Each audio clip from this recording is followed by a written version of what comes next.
सत्य वचन, अमर वचन, जीवित वचन, दिव्य वचन, सत्य वचन, अमर वचन, जीवित वचन।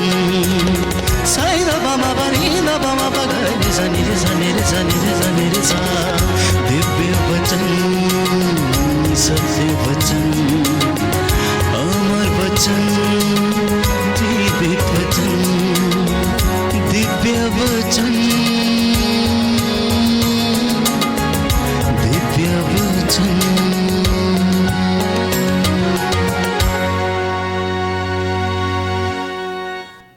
कितने लोग सोचते हैं कि आपका जीवन शांति से गुजर रहा है?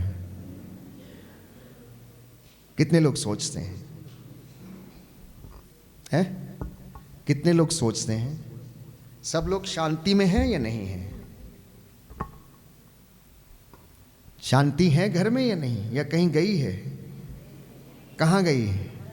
घर में है, इधर नहीं है, है? इधर भी है।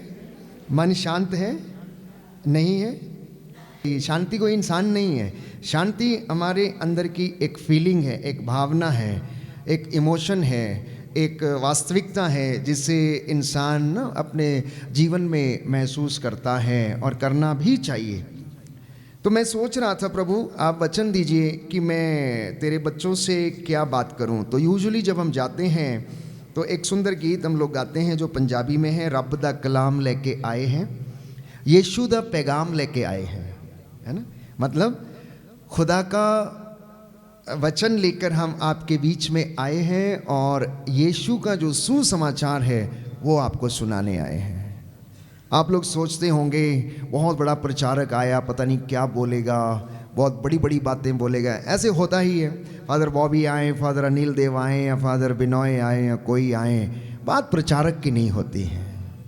बात दो चीज़ों की होती है, एक तो परमेश्वर के वचन की और दूसरी की आपके हृदय रूपी भूमि कितनी अच्छे से तैयार है। बस बीज बोने वाला तो साधारण व्यक्ति है, वो तो बोता चला ही जाता है। फर्क कहाँ पर पड़ता है? जहाँ अच्छी नमी है, जहाँ अच्छी मिट्टी बनी हुई है, वहाँ वो अच्छा फल दे देता है, और जहाँ सूखा है, जहाँ मैंने बोला अशांति है, बेचैनी है और ईर्ष्या, निंदा, अहंकार है, मतलब अगर वो तैयार नहीं है तो वहाँ वो वचन जो है पनपता नहीं है। तो आज जब आप इस कलाम को सुन रहे हैं, वचन को सुन रहे हैं, मैं हर रिट्रीट में जब भी जाता हूँ तो मैं इसी से शुरुआत करता हूँ। आप कम से कम 150 लोगों में से कोई एक अगर मन परिवर्तन हो जाएगा, प्रायश्चित करेगा, तो स्वर्ग राज्य में आनंद मनाया जाएगा। बोलो आमीन, हालेलुया, हालेलुया। बंधनों को तोड़ने के लिए या फिर किसी ऐसे अच्छे काम को करने के लिए जिस तरह से धरने देने पड़ते हैं, उस तरह यहाँ पर आपको हालेलुया, होशाना चिल्लाना पड़ेगा, गाना पड़ेगा और धरना देना पड़ेगा स्वर्ग के द्वार पर कि हमारे जीवन में ये बंधन टूटे। जब तक आप यहाँ नहीं बोलोगे वहाँ सुनवाई नहीं होगी। आज करुणालय आश्रम के इस भवन में आपको जोर से गाना है, जोर से स्तुति करना है, आंसू बहाना है, निवेदन करना है उस सरूफनी स्त्री के जैसे जो यीशु के पीछे पीछे चिल्लाती आ रही, मेरी बेटी पर दया कर, रुकी नहीं, चुप नहीं हुई, उसे कोई शर्म नहीं आई, लाज नहीं आई। प्रभु ने कह भी दिया उसे, देखो बच्चों की रोटी कुत्तों के सामने, कुत्तों के पिल्लों के सामने डालना ठीक नहीं। बोली कोई बात नहीं, मालिक की मेज से गिरा हुआ चूर पिल्ले खाते ही हैं, उसे बिल्कुल लाज नहीं आई। तो यहाँ लाज लेकर मत बैठना, आप खुले हृदय से बैठना। और परमेश्वर चाहता है कि आप खुले हृदय से यहाँ पर बैठे और वचन को सुने। तो मैं शुरुआत करता हूँ, और आज का जो विषय है कि मसीही जीवन एक चुनौती है, क्रिश्चियन लाइफ एक चैलेंज है। ये हर किसी के बस की बात नहीं है कि वो क्रिस्तीय मूल्यों के अनुसार जीवन बिता पाए। ये हर किसी के बस में नहीं है कि यीशु के जैसे मनोभाव अपनी जिंदगी में ले आए। ये इतना आसान नहीं है जैसे यीशु ने कहा कोई एक थप्पड़ मारे तो दूसरा उसके सामने अपना दूसरा गाल भी कर दो। ये एक साधारण व्यक्ति के लिए बहुत ज्यादा मुश्किल है। मैं कुछ बातें आपके साथ करने जा रहा हूं, शायद आपको इनको सुन के पता लगेगा कि हम क्या सुनने जा रहे हैं या क्या हमारे जीवन में होगा। भाई संदीप ने आपको तैयार किया, मैं सुन रहा था, वो बता रहे थे कि यीशु का वचन को सुनना, यीशु को जानना, वो कैसा है, वो कैसा दिखता, उसने क्या किया, वो क्या कर सकता है, वो कौन है। जब तक उसको नहीं जानते आप वचन नहीं पढ़ सकते, आप उसके जैसे काम नहीं कर सकते। तो प्रियजनों, आज अगर आप अपने आस पास में देखें तो बहुत ज्यादा अशांति है। लोग शांति प्राप्त करने के लिए पता नहीं कहां कहां जाते हैं, कितने तीर्थ करते हैं, तपस्या करते हैं, उपवास करते हैं, साधना करते हैं, तीर्थ यात्राओं के लिए जाते हैं, लेकिन शांति उन्हें मिलती नहीं। और समाज में अधिकांशता हमें क्या दिखता है? बुराई दिखती है। कैसी बुराई? शोषण है, अत्याचार है, हत्या है, चोरी है, धोखा है, लड़ाई है, झगड़े हैं, विचारों में भिन्नता है, एक दूसरे को सहन नहीं कर पाते हैं। कोई एक बात बोलता, जब तक चार हम बोलकर चुप नहीं हो जाते हमारे कलेजे को ठंड नहीं पड़ती है। मम्मी अच्छी तरह से जानती है, शायद चाची भी और भाभी भी अच्छी तरह से जानती हैं। घर में अगर थोड़ा गुस्से वाली हैं तो जब तक चार सुना ना ले, चाहे पिताजी हो या चाहे चाचा हो या ताऊ हो, चुप नहीं बैठेगी। दुख है, बीमारी है, कष्ट है। तो जब आप इन चीजों को देखते तो ऐसा लगता है कि ये संसार मतलब बीमार पड़ा हुआ है, हमारे लोग बीमार पड़े हुए हैं। जिसको मर्जी देखिए। मैं यात्रा कर रहा था तो यात्रा करते करते एक व्यक्ति जोर से दौड़ के आ रहा था, तो वो किसी से टकरा गया। टकरा के तो जिससे टकराया उसने बहुत जोर से उसको चिल्लाया। तो वो जो बेचारा टकराया था वो जल्दीबाजी में था, कहने लगा भैया गुस्सा क्यों करते हो, हमारी ट्रेन छूट रही है, गुस्सा क्यों करते हो, चिल्लाना ज़रूरी है क्या, चिल्लाना ज़रूरी है क्या। तो इस तरीके के जब आप बातों को सुनते हैं तो आपको लगता है कि कुछ इस दुनिया में कुछ मिसिंग है, कुछ खोया हुआ है, कुछ नहीं मिल रहा है। लगातार अशांति बनी रहती है, परिवारों में अशांति है, धार्मिक समुदायों में भी अशांति है, चुने हुए दास के जीवन में भी अशांति रहती है। हम भी कभी कभी अशांत हो जाते हैं, काम की वजह से, बहुत सारे प्रेशर की वजह से, पारिवारिक समस्याओं के कारण, आर्थिक तंगियों के कारण, आपसी रिश्तों में मनमुटाव के कारण, व्यक्तिगत जीवन में अपेक्षाएं पूरी नहीं होती हैं, इसके कारण से ज़रूरतें ज़्यादा हैं, आमदनी कम है, इसलिए भी हमारे जीवन में एक चिंता बनी रहती है या नहीं है? है या नहीं है? हाँ ना बोलते जाइएगा, है या नहीं है?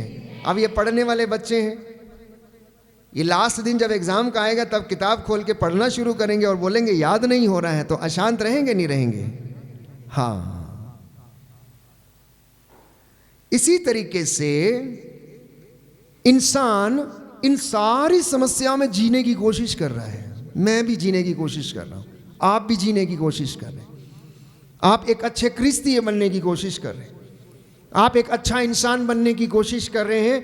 इन तमाम बुराइयों के बीच में, तमाम परेशानियों के बीच में, तमाम चिंताओं के बीच में, और आप जीते जाते हैं। 60-70 वर्ष की आयु पूरी करते हैं और उसके बाद एक दिन प्राण पखेरु हो जाते हैं और हम 6 फीट जमीन में चले जाते हैं। यही है ना? कुल मिलाकर देखेंगे तो इंसान के जीवन में अशांति का कारण क्या है जानते हैं?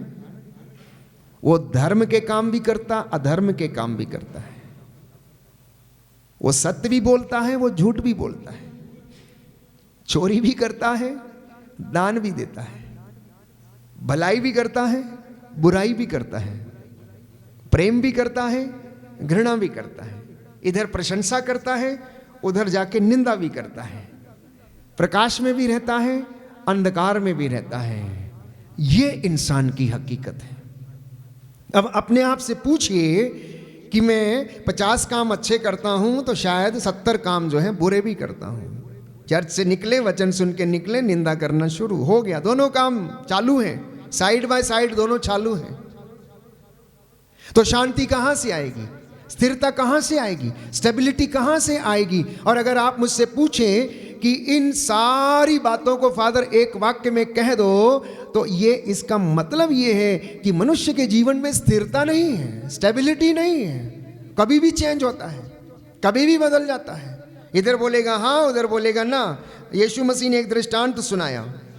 एक पिता के 2 बेटे थे, उसने कहा कि जाओ दागबारी में काम करो। उसने कहा ठीक है पिताजी जाता हूं, लेकिन गया नहीं, बदल गया।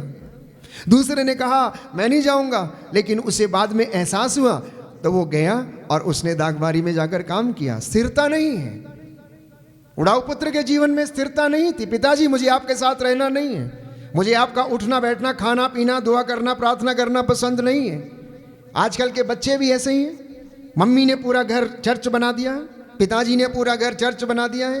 क्या दिन भर यही सुनती रहोगी? क्या ये दिन भर यूट्यूब पे लगा के वचन सुनती रहती हो? कभी फिल्म का गाना भी सुन लो। स्थिरता है ही नहीं।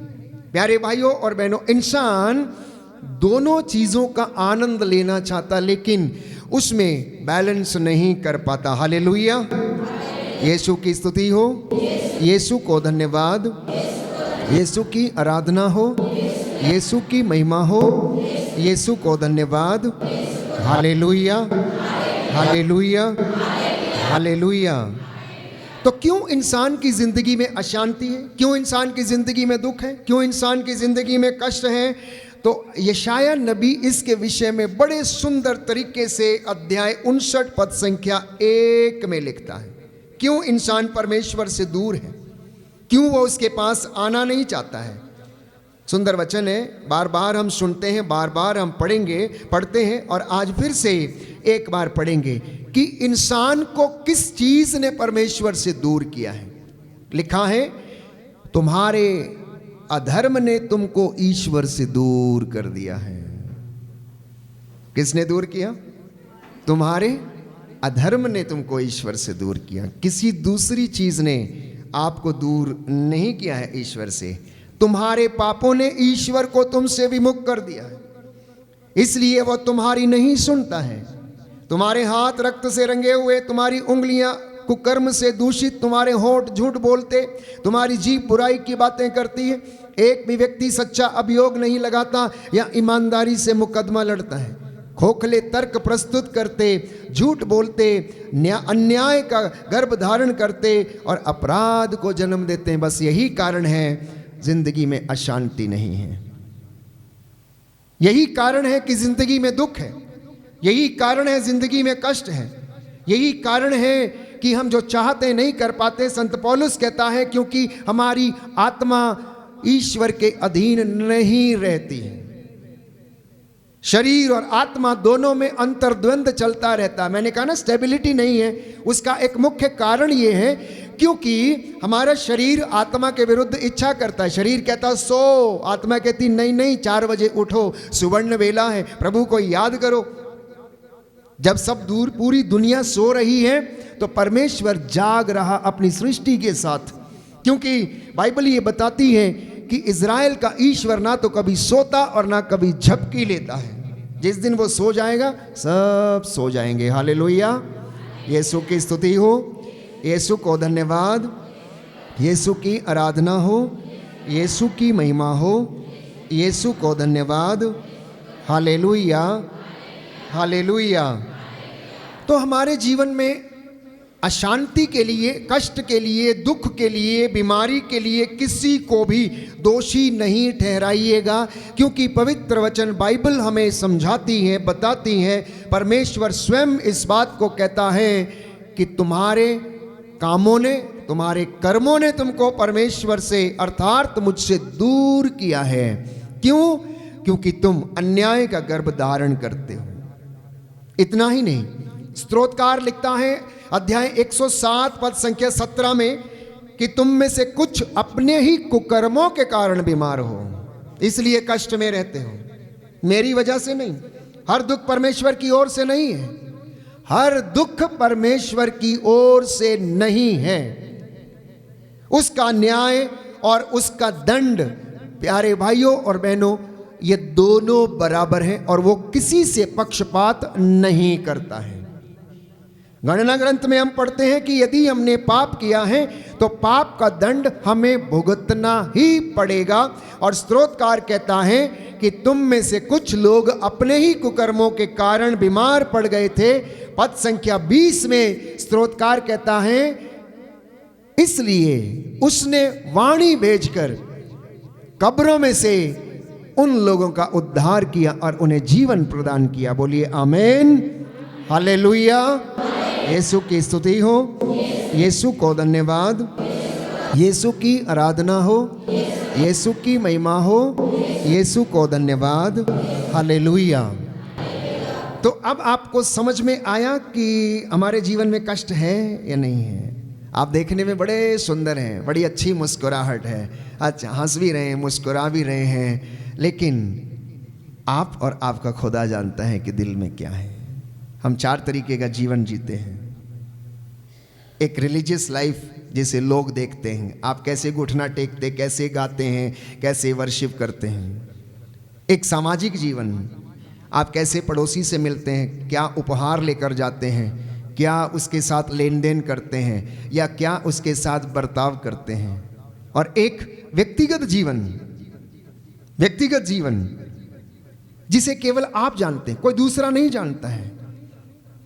लेकिन उस व्यक्तिगत जीवन को 2 लोग देखते हैं, और एक परमेश्वर और दूसरा शैतान।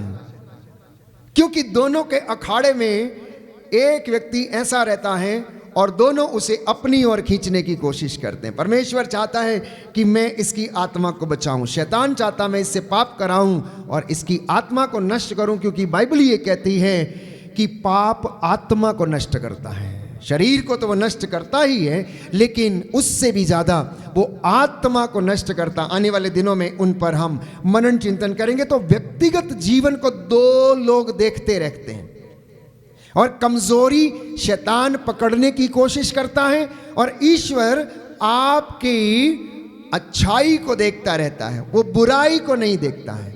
शैतान आपकी बुराई को देखता और उस कमजोर कड़ी को पकड़ता, लेकिन परमेश्वर आपके उत्साह को देखता और आपको पकड़ कर लाता है अपनी हुजूरी में, और आपको प्रेरणा देता है उपवास करने की, प्रेरणा देता वचन पढ़ने की, प्रेरणा देता सेवा करने की, प्रेरणा देता है आपको पवित्र आत्मा में बने रहने की।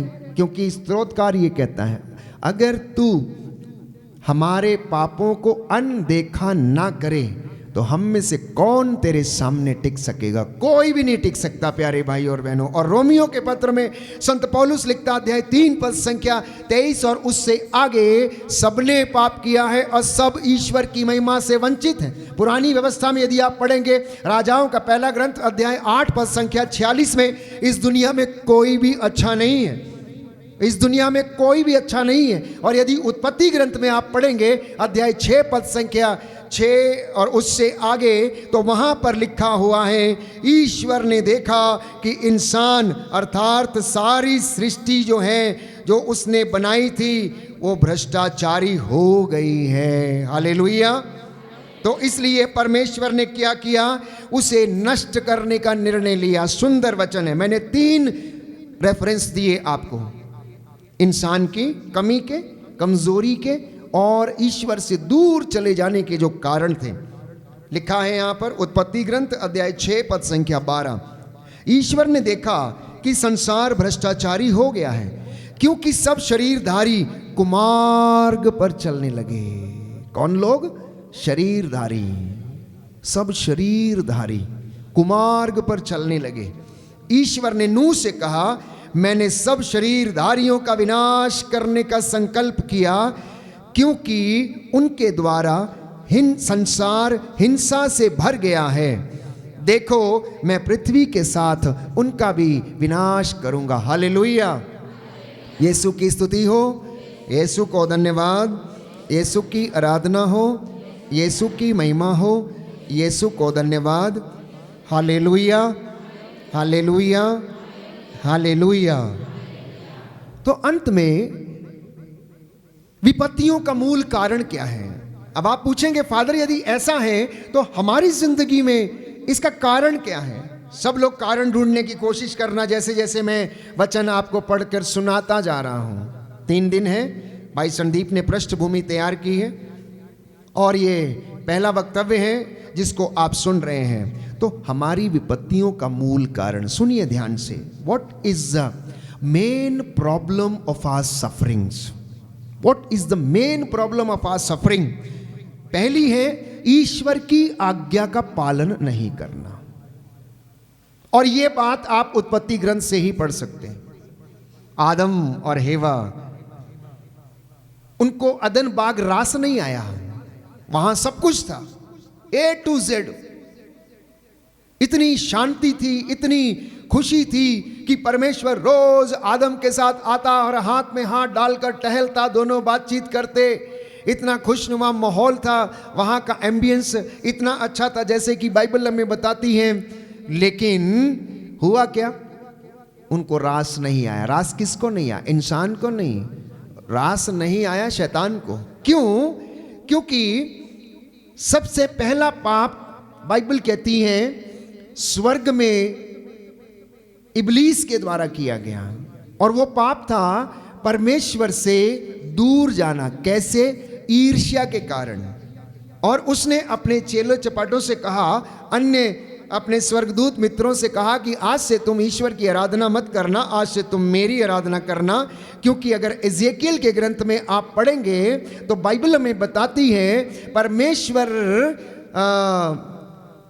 तीरुस के शासक की तुलना जो है वो इब्लीस से करता और कहता है, देख तू तो सुबह का तारा था, तू केरूबों पर विराजमान हुआ करता था और तू पूरी पृथ्वी और उसका चक्कर लगाया करता था। अब तुझे क्या हुआ? प्रकाशना ग्रंथ अध्याय 2 पद संख्या 5 में आप पढ़ेंगे इसका जवाब। तुम इस बात पर विचार करो कि तुम कितने ऊंचे स्थान से तुम नीचे गिर गए हो। तो जब परमेश्वर ने इस इब्लीस को, शैतान को उठाकर पृथ्वी पर पटक दिया, और अदन वाटिका आप जानते हैं कि वो पृथ्वी पर थी, तो शैतान को गुस्सा आया। उसे अच्छा नहीं लगा कि जिस जगह पर मैं रहता था, आदम और हवा उस जगह पर कैसे रह सकते हैं, कैसे परमेश्वर की संगति में रह सकते हैं, कैसे उसके हाथ में हाथ डालकर ये रह सकते हैं। इसलिए उसने उपाय बनाया, और उसका उपाय क्या था कि आदम और हेवा को किसी तरीके से ईश्वर की संगति से अलग किया जाए। क्यों? क्योंकि वो उनसे घृणा करने लगा था। ये मेरे व्यक्तिगत विचार हैं जो परमेश्वर ने आत्मा की अगुवाई में दिए हैं। बहुत सारे प्रवक्ता हैं, आपको वचन देंगे, परंतु जितनी समझ पवित्र आत्मा ने दी है, मैं समझता हूं कि उसके द्वारा हमें जानने की कोशिश करनी चाहिए कि आखिर शैतान को, हेवा को प्रलोभन देने की जरूरत क्या थी। अगर वो अपने आप में संतुष्ट था, अगर उसके पास सब कुछ था, हालांकि वो पृथ्वी पर फेंक दिया गया था 1/3 स्वर्गदूतों के साथ, तो उसे जरूरत क्या थी? वो अपना काम करता ही रहता। लेकिन नहीं, वो आदम से और हेवा से भी ईर्ष्या करने लगा, उनको ईश्वर की संगति से दूर लेकर जाना चाहता था। इसलिए उसने सोचा आदमी से दोस्ती करना बड़ा मुश्किल है, चलो पहले स्त्री से दोस्ती करते हैं। और वो दोस्ती एक दिन में नहीं हुई, कोई 1 घंटे में नहीं हुई। पहले आके 4 दीवारी के चक्कर मारे होंगे। जैसा कि एक लड़का किसी अपनी प्रेमिका से प्रेम करता है तो उसे लुभाने के लिए, देखने के लिए, कहाँ रहती है, कैसे रहती, कब निकलती, कब बाहर जाती, कब ट्यूशन के लिए आती, कब स्कूल के लिए जाती है, वो 100 चक्कर लगाएगा, मौका देखेगा और उसके बाद बोलेगा, ए इधर आ, सुनना जरा। शैतान ने भी ऐसा ही किया। हवा कहीं टहल रही होगी बगीचे में, तो मैं समझता हूं कि अगर इस तरीके से उसने बात किया होगा जैसा कि आमतौर पर होता है, ए हवा सुनो ना, नहीं नहीं मैं नहीं आ रही हूं, परमेश्वर ने मना किया है, अदन वाटिका से बाहर नहीं जाना है।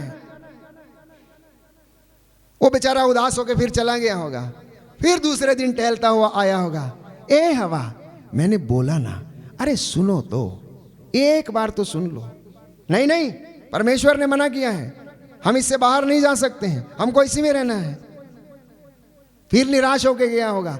ऐसा लगभग बहुत लंबे समय तक चला होगा, क्योंकि आदम और हेवा, उनको परमेश्वर से इतनी जल्दी जुदा करना आसान नहीं था, क्योंकि वो परमेश्वर के हाथ की कृति थे।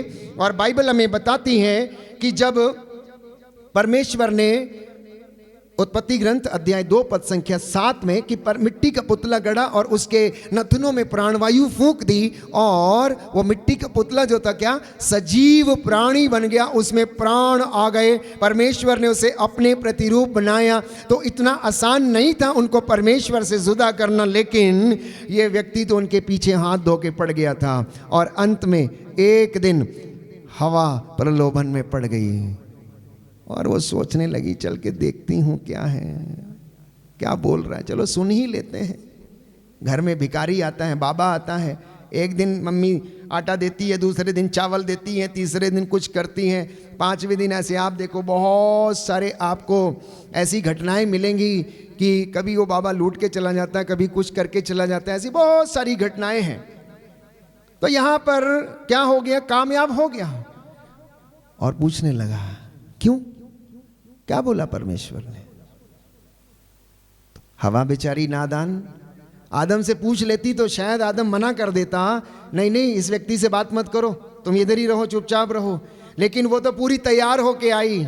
जब शैतान ने उसको पूछा कि परमेश्वर ने क्या बोला है, तो बोलने लगी, देखो उन्होंने बोला है तुम इस बगीचे के सब फल खा सकते हो, लेकिन बीचों बीच में लगे पेड़ का फल नहीं खाना। बोले क्यों नहीं खाना, अगर उसको खाओगे तो तुम मर जाओगे। बोला नहीं नहीं नहीं नहीं, बावली होगी क्या, अरे मरेगी नहीं, परमेश्वर जानता है तू उसके जैसे बन जाएगी। देखिए शैतान की बातें, लुभाने की बातें।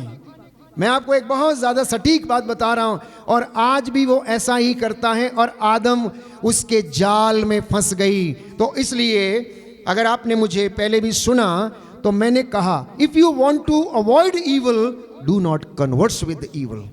अगर आप अपने आप को बुराई से दूर रखना चाहते हैं तो बुराई से बातें मत कीजिए,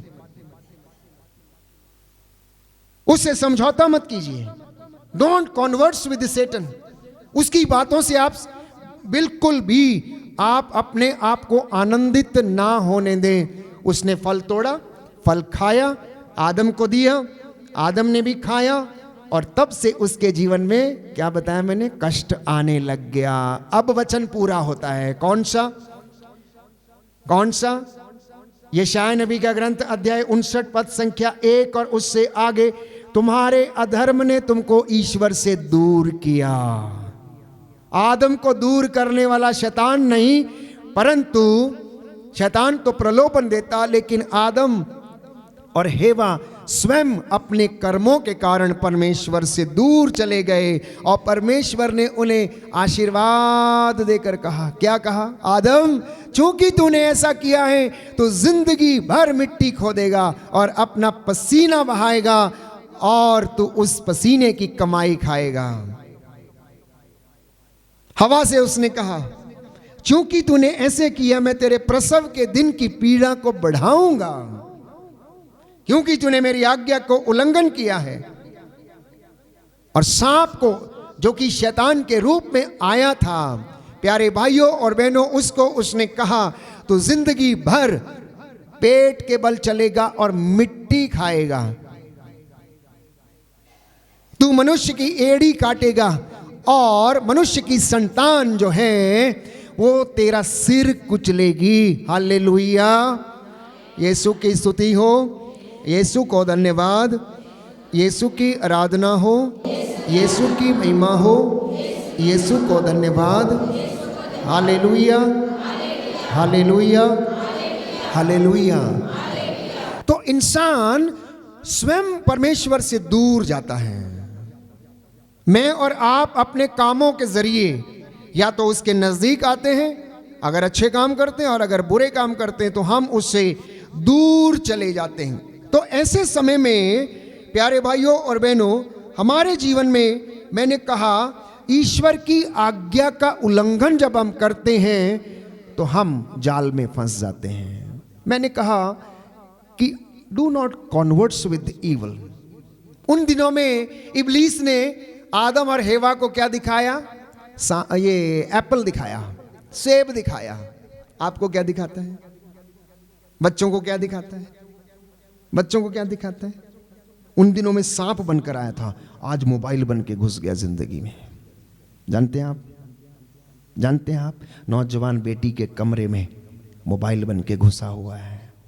अब वो वाला सांप नहीं है, ये वो सांप है। बेटी देखो, अश्लील चित्रों को देखो, बेटा ड्रग्स को देखो, बेटा ये जादू टोने को देखो, बेटा ब्लैक मैजिक देखो, यहां तुम्हें आनंद मिलेगा। बेटा पैसा कमाने का तरीका देखो, बेटा वहां कैबरे चल रहा है, वहां तुम्हें आनंद मिलेगा। बेटा ये ड्रग्स, कोकेन, हीरोइन, ये सबसे अच्छा, एक बार चख के देख। No no no no no no, I can not, no no I can not, mummy मारेगी, पापा मार, और नो नो प्रॉब्लम, कुछ नहीं होगा। दोस्त आते, दोस्तों को लेके आता है, अरे कोई बात नहीं, अरे चख तो सही एक बार, come on come on come on, and then come on and he is gone.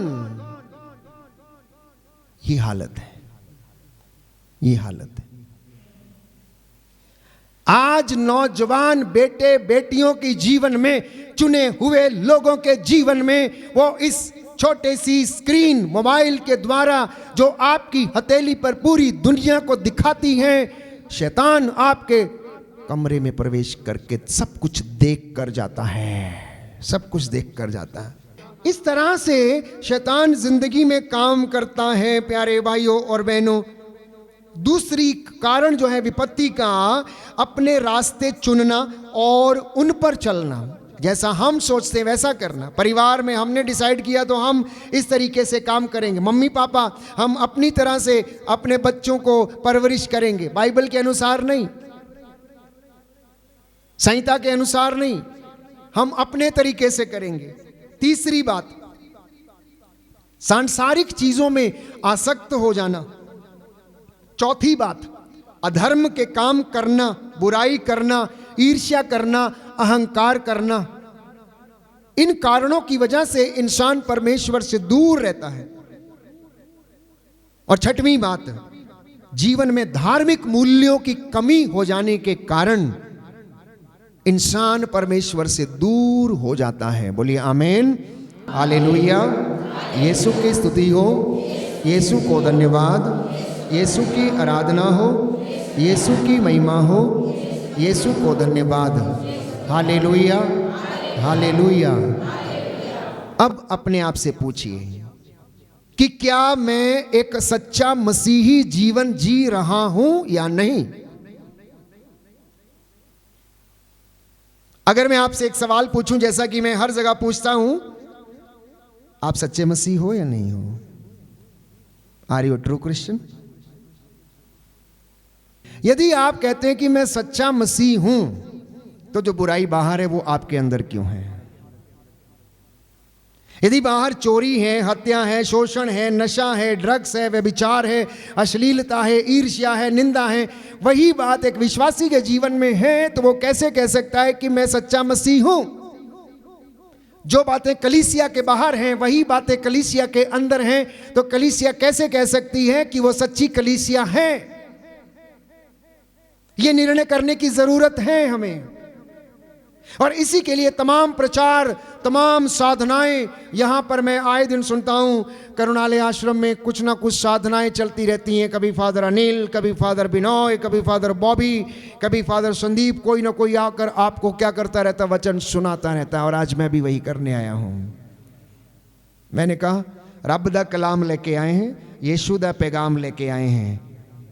आपके वचन के बिना हम किसी काम के नहीं हैं। गीतकार इस तरीके से लिखता है आगे। तो सच्ची मसीहत कहां से आती है? सच्ची मसीहत प्यारे भाइयों और बहनों, वचन को पढ़ने के साथ उसको जिंदगी में चरितार्थ करने से आती है। क्योंकि संत पौलुस लिखता है, कर्मों के अभाव में विश्वास जो है निर्जीव है। अगर आप कहते हैं कि मैं मसीह हूं और मसीहों के जैसे काम नहीं करते हैं, तो हमारा जो विश्वासी जीवन है वो निर्जीव है, उसमें कोई रस नहीं है। एक मसीह व्यक्ति जब सामने आता है तो उसके अंदर से एक वाइब्रेशन निकलनी चाहिए, एक ब्लेसिंग निकलनी चाहिए, लोगों को लगना चाहिए ये व्यक्ति है, प्रभु का चुना हुआ दास है, विश्वास करने वाला व्यक्ति है। आपके बोलने से पता लगेगा, जिस कमिटमेंट से आप बोलते हैं, जिस दृढ़ता के साथ आप बोलते हैं, जिस दृढ़ता के साथ आप बोलते हैं कि यीशु मेरा चरवाहा है, यीशु ने ये किया, यीशु ने ऐसा कहा, वो मेरा भला चरवाहा है, मुझे किसी बात की कमी नहीं है। क्या एक भी व्यक्ति मुझ में से या आप में से जो है विश्वासी हैं इस बात को अंगीकार कर सकता है? यदि आप अंगीकार कर सकते हैं तो मैं समझता हूं कि परमेश्वर पवित्र आत्मा के द्वारा आपकी जिंदगी में कार्य कर रहा, क्योंकि बाइबल हमें बताती हैं, कुरिन्थियों के पहले पत्र में हम पढ़ते हैं, जब तक पवित्र आत्मा तुमको ना समझाए और वो तुम पर प्रकट ना कर दे, तुम में से कोई भी नहीं कह सकता कि ईसा ही प्रभु है। तो वो पवित्र आत्मा को हमारी जिंदगी में काम करना अनिवार्य है, उसको हमारे ऊपर अधिकार लेना अनिवार्य है। इसलिए जब भी हम प्रार्थना करते हैं तो पवित्र आत्मा की अगुवाई में जाकर प्रार्थना करें। तो मैंने अब तक आप लोगों को समझाने का प्रयास किया कि मसीही जीवन एक चुनौती है, मसीही जीवन एक संघर्ष है, ये एक दिन का काम नहीं है। This is a life time process, ये जिंदगी भर का काम है। उस वक्त तक जब हम अंतिम क्षणों में अपनी रोग शैया पर या मृत्यु शैया पर रहते हैं और अंगीकार करते हैं कि यीशु मेरा चरवाहा है, पुनर्जीवित यीशु मेरा राजा है, पुनर्जीवित यीशु मेरा मुक्तिदाता है, पुनर्जीवित यीशु के चरणों में मैं जा रहा हूं या अपने आप को तैयार करता हूं अंतिम क्षण। ऐसा नहीं है आज कर लिया तो कल छोड़ दिया। कुछ लोग 4 साल सेवकाई करते हैं, 5वें साल में गायब हो जाते हैं, सेवकाई पता नहीं कहां गई। ऐसा नहीं, Christian life is a life time process, चाहे वो पुरोहित के लिए हो, चाहे एक विश्वासी व्यक्ति के लिए हो, क्योंकि विश्वासी उन चीजों को देख सकता है जो एक गैर विश्वासी नहीं देख सकता है। विश्वासी उन चीजों को देख सकता है जो एक गैर विश्वासी नहीं देख सकता है। विश्वासी जब घुटनों पर आता है तो स्वर्ग में हलचल होती है। निनवे शहर के लोगों ने माथे पर भस्म रमाई, टाट ओढ़ लिया, उनके जानवरों ने, राजा ने, प्रजा ने, सब ने उपवास किया और स्वर्ग में वहां पर क्या हो गया, हलचल मच गई। दूत संतगण आपस में दौड़ने लगे और वहां से परमेश्वर ने देखा कि निनवे शहर के लोग ये क्या कर रहे हैं। नबी योनस के ग्रंथ में यदि आप पढ़ेंगे तो ऐसा ही लिखा कि परमेश्वर ने अपनी दृष्टि दौड़ाई और देखा कि निनवे शहर के लोग क्या कर रहे हैं, उन्हें क्या हो गया है। टाट ओढ़कर, भस्म रमाकर वे लोग उपवास के लिए बैठ गए और बाइबल कहती परमेश्वर ने निनवे का विनाश करने का निर्णय त्याग दिया, छोड़ दिया। ऐसा ही आपके परिवार के लिए भी होगा, आपके जीवन के लिए भी होगा, आपकी कलीसिया के लिए भी होगा, आपके आश्रम के लिए भी होगा, आपकी संस्था के लिए भी होगा। इसलिए घर का कोई एक व्यक्ति परमेश्वर के सामने घुटना टेक कर प्रायश्चित कर सकता है। अकेला मूसा 8 लाख लोगों के बीच और परमेश्वर के बीच में मध्यस्थ था। अकेला मूसा, ओनली 1 मैन। कितने लोग? बाइबल कहती लगभग 8 लाख लोगों से ज्यादा लोगों की अगुवाई वो कर रहा था। उसका उत्साह देखने को बनता था, गुस्सा हो जाता था, क्रोध में आ जाता था और वो कहता था ईश्वर से, या तो इनको क्षमा कर दे अन्यथा मेरा नाम अपनी पुस्तक से तू निकाल दे। रिश्ता था, एक रिश्ता था। मम्मी देना है तो दो, नहीं तो जा रहा हूं मैं। बच्चे ऐसे बोलते ना, पापा देना है तो दो, नहीं तो जा रहा हूं। मूसा भी अपने आप को ऐसा ही सोचता था, इसलिए वो डायरेक्ट बातें करता था, आमने सामने बातें करता था। यदि आप उसके मरियम के विषय में पढ़ेंगे तो मरियम ने जब मिरियम ने जब मूसा के ऊपर दोष लगाया, हारून ने भी जब उसकी निंदा कर डाली, क्या तुम ही बड़े धर्मी हो जो परमेश्वर तुमसे बातें करता है? क्या हमसे बातें नहीं कर सकता है? परमेश्वर को गुस्सा आया, कहने लगा तुझे मेरे दास मूसा की निंदा करने में तनिक भी लज्जा नहीं आई? तुझे तनिक भी लज्जा नहीं आई? अब देख मैं तेरे साथ क्या करता हूं। और परमेश्वर ने उसे 7 दिन तक कोढ़िन बनने का आशीर्वाद दे दिया और कोढ़िन बन गई वो। मूसा दौड़ता गया, दौड़ कर गया, इसकी धृष्टता माफ कर, इसने अपनी नादानी में ऐसा किया है। बोले नहीं नहीं, ऐसा नहीं हो सकता है। एक बेटी अगर गलत काम करती है तो क्या उसका बाप उसके ऊपर थूकता नहीं, अर्थात उसे अलग नहीं करता? क्या घर से बाहर नहीं करता? उससे नाराज नहीं होता?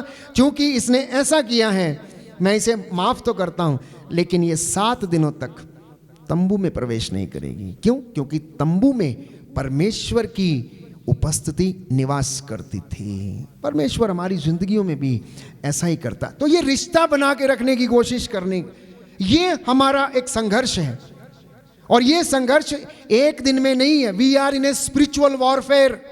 हम लोग एक आध्यात्मिक युद्ध में, जब जब आप प्रार्थना करते हैं, जब जब आप मध्यस्थता करते हैं, जब जब आप रोजरी करते हैं, जब जब आप उपवास करते हैं, जब जब आप इन घुटनों पर आकर यहाँ पर प्रार्थना करते हैं, जब जब आप क्रूस का रास्ता आप प्रार्थना करते हैं, प्रभु के दुख भोग की याद करते हैं, तब तब आप शैतानी दुरात्मा शक्तियों से युद्ध लड़ते हैं। क्योंकि संत पौलुस लिखता है इफिसियों के पत्र अध्याय 6 पद संख्या 10, हमारी लड़ाई निरे मनुष्यों से नहीं है, हमारी लड़ाई इस संसार के अंधकार में अधिपतियों से है, अंधकार में संसार के अधिपतियों से, आकाश की दुष्ट आत्माओं से है।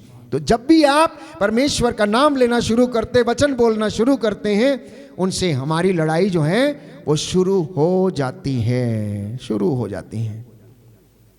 मसीही जीवन एक चुनौती है, पहली बात। दूसरा, आध्यात्मिक जीवन एक संघर्ष है। तीसरी बात मैंने कही, ये हर किसी के बस की बात नहीं है कि वो मसीही जीवन व्यतीत कर ले। चौथी बात मैंने कही, हमारे जीवन में बहुत ज्यादा अशांति है। पांचवी बात मैंने कही, ये अशांति का कारण क्या है? तो अशांति का कारण है हमारे अपने काम, अपने अधर्म के काम। और कौन कौन से?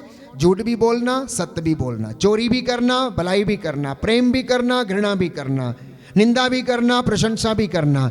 ये अपने ही कामों की वजह से हम जो है परमेश्वर से दूर चले जाते और हमारे जीवन में अशांति आती। छठवीं बात मैंने कही, विपत्तियों का मूल कारण, दुख का मूल कारण, बीमारी का मूल कारण वो है परमेश्वर की आज्ञा का उल्लंघन। दूसरा है अपने रास्ते चुनना। तीसरा है सांसारिक चीजों पर आसक्त रहना। और चौथा है अधर्म के काम करना, बुराई करना, ईर्ष्या करना और अहंकारमय जीवन व्यतीत करना। और पांचवा कारण मैंने कहा, जीवन में धार्मिक मूल्यों की कमी है। छठवीं बात मैंने कही कि शैतान क्यों चाहता है कि वो आप लोगों को परमेश्वर से दूर करे? क्योंकि वो ईर्ष्या करता है। वो ईर्ष्या करता है, वो नहीं चाहता कि कोई परमेश्वर की संगति में जाए। सबसे पहला पाप स्वर्ग में कमाया गया, ईर्ष्या के कारण पाप इस दुनिया में आ गया। और पाप का वेतन संत पौलुस कहता है मृत्यु है। कौन सी मृत्यु? केवल शारीरिक नहीं, परंतु आत्मिक मृत्यु। जो पाप में रहता है उसकी आत्मा मरी हुई है। जो पाप में रहता है उसका ज़मीर मरा हुआ, हिज और हर कॉन्शियंस इज डेड। उसमें जीवन नहीं है, वो खुद मरा है, दूसरे को जीवन दे नहीं सकता है। और मैंने कहा उसका सबसे अच्छा तरीका आज लुभाने का जो है वो है 8 इंच का मोबाइल या 6 इंच की स्क्रीन वाला मोबाइल, जो ये कहता है बेटा इसे देखो, तुम्हें आनंद मिलेगा, तुम्हें खुशी मिलेगी, बेटा इसे देखो, ड्रग्स ले लो, नींद आ जाएगी, नशा कर लो, नींद आ जाएगी, बेटा ये देखो, ये वाला गेम, यहाँ सट्टा लगाओ। और इस तरीके से वो बर्बाद करता है। इतना ही नहीं, वो रोज लोगों के घरों में, कमरों में से होकर, गुजर कर, देख कर जाता है। उन दिनों में उसने हवा को बोला, आज वो आप लोगों को नाम ले लेकर बोलता है। देखो ना, इसको देखो। दोस्त आती है, देखो देखो देखो कितनी अच्छी है, देखो ये, इसको देखो, अरे तू इसको देखना, हाँ और ये मस्त है बिल्कुल एकदम। हाँ? सच है बातें या नहीं? बातें सच हैं या नहीं? समझ में आ रही हैं? अब लग रहा है आपको कि हम आध्यात्मिक जीवन जीने में हमें क्या करना चाहिए? आध्यात्मिक जीवन जीना केवल 4 रटी हुई प्रार्थनाएं बोलना आध्यात्मिक जीवन नहीं। That is a spiritual exercise जिसे आपको और मुझे रोज करना है। इसका मतलब यह नहीं कि आप आध्यात्मिक व्यक्ति हैं। आध्यात्मिक व्यक्ति बनने के लिए आपकी सोच, आपका नजरिया, आपकी दृष्टि, आपकी श्रवण शक्ति, आपके होंठ, आपकी जुबान परमेश्वर की जैसी बातों को बोले, उनको चरितार्थ करे। गाली के बदले गाली ना दे, झूठ के बदले झूठ ना बोले। कोई एक मारे तो उसके सामने दूसरा, ये आध्यात्मिक जीवन है। हम सोचते हैं थोड़ा सा हमने गाना सीख लिया, बजाना सीख लिया, या मैंने बोलना सीख लिया है, या प्रार्थना करना सीख लिया है, मध्यस्थता करना, तो वो आध्यात्मिक जीवन नहीं। आध्यात्मिक जीवन की पहचान जब आप प्रार्थना करके 4 दीवारी के बाहर निकलते हैं तब पता लगती है आप कितने आध्यात्मिक हैं, कितने आध्यात्मिक हैं। आध्यात्मिकता हमारे चेहरे पर झलकती है, जिसे इंग्लिश में एक शब्द इस्तेमाल करते हैं, aura, the aura of spiritual life,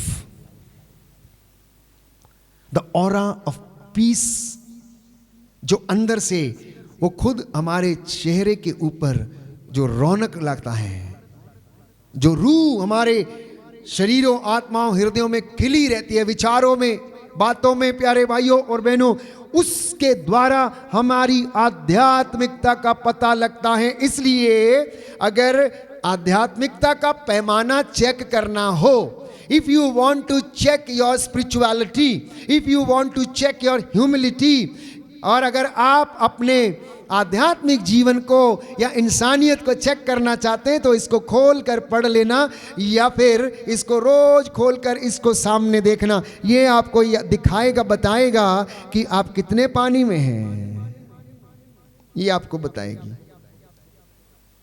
ये हमारी आध्यात्मिकता चेक करने का पैमाना है, स्केल है। You read and it will tell you कि आप कौन हो, क्या हो, कहाँ जा रहे हो, कैसे हो। आइए हम प्रार्थना करें, आंखों को बंद करें।